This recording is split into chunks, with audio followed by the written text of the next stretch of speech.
22:11. 22:11. இன்னும் மனிதர்களில் விளிம்பின் மீது இருந்து அல்லாவை வணங்குகிறவனும் இருக்கிறான். அவனுக்கு ஒரு நன்மை ஏற்படுமாயின் அதை கொண்டு அவன் திருப்தி அடைந்து கொள்கிறான். ஆனால் அவனுக்கு ஒரு சோதனை ஏற்படுமாயின் அவன் முகம் திருப்பிக் கொள்கிறான். இத்தகையவன் இம்மையிலும் மறுமையிலும் நஷ்டமடைகிறான். இதுதான் தெளிவான நஷ்டமாகும். அதனால நம்ம எல்லாம் மதில் மேல் பூனமா ஆயிடக்கூடாது. இன்னும் மனிதர்களில் விளிம்பின் மீது இருந்து அல்லா வணங்குகிறவனும் இருக்கிறான். நல்லா நடந்தா மட்டும் நல்லதுக்கு மட்டும் திரும்பிக்கிறான். நல்லா நடந்ததுக்கு அப்புறம் திரும்பி மாறி போயிடும்.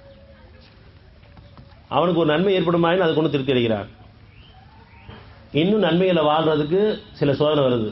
அந்த சோதனைகளை நம்மளை பொறுத்த வரைக்கும் தண்டனை காலம் கண்டிப்பாக கிடையாது. அதை நம்ம தூய்மைப்படுத்தக்கூடிய காலம், நன்மை தீமையை பிரித்தறியக்கூடிய காலம், தீமையில நன்மையை மாற்றியக்கூடிய காலம், ஞானங்கள் பெறக்கூடிய காலம், ஒரு நிலையிலிருந்து இடத்துல உயரக்கூடிய காலம். அந்த சோதனை பதட்டம் நமக்கு வேண்டாம். இப்போதான் உங்க சொந்தமாக உணர ஆரம்பிக்கும். மற்ற நேரத்தில் அதுக்கு நேரமும் கிடைக்க மாட்டேங்குது. ஓய்வே இல்லைன்னு சொல்கிறோம். நினைக்கிறதுக்கோ வேதத்தை படிக்கிறதுக்கோ மீட்டிங் கேட்கறதுக்கோ நேரம் இல்லைன்னு சொல்கிறோம். இது ஓய்வு காலம். இப்போ கொஞ்சம் உணருங்க. நம்ம அந்த ஓய்வு காலத்தில் அந்த கஷ்ட காலங்களில் எப்படியா மீன்லாம் அவசரப்படுற வழியே சத்தியத்தை உணர கிடையாது.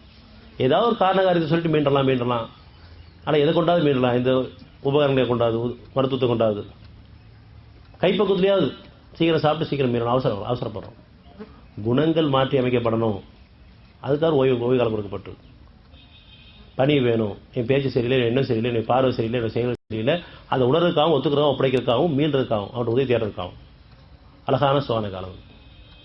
பெரும்பாலும் நம்ம இந்த கவனம் அப்படி இருக்க கிடையாது. இது சாப்பிட்டா சரியா போயிருமா, அதை சாப்பிட்டா சரியா போயிருமா அப்படின்னு சொல்லிட்டு கைப்பக்குவத்தில் உணவே மருந்து உடனே மருத்துவம் நடிப்பில் கூட போக வேண்டிய தவறான உணர்வு மாதிரி இல்லை.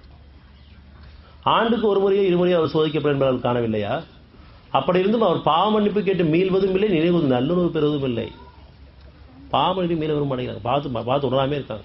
அந்த திருப்தியோட மழை பாதமாகி போயிடறாங்க. ஆனால் அவனுக்கு ஒரு சோதனை ஏற்படுமாயின் அவன் அல்லா விட்டும் திருப்பி கொள்கிறான். இம்மையிலும் மறுமையிலும் நஷ்டமடைகிறான். இதுதான் தெளிவான நஷ்டமாகும். தெளிவான வெற்றியும் இருக்குது, தெளிவான நஷ்டம் இருக்குது.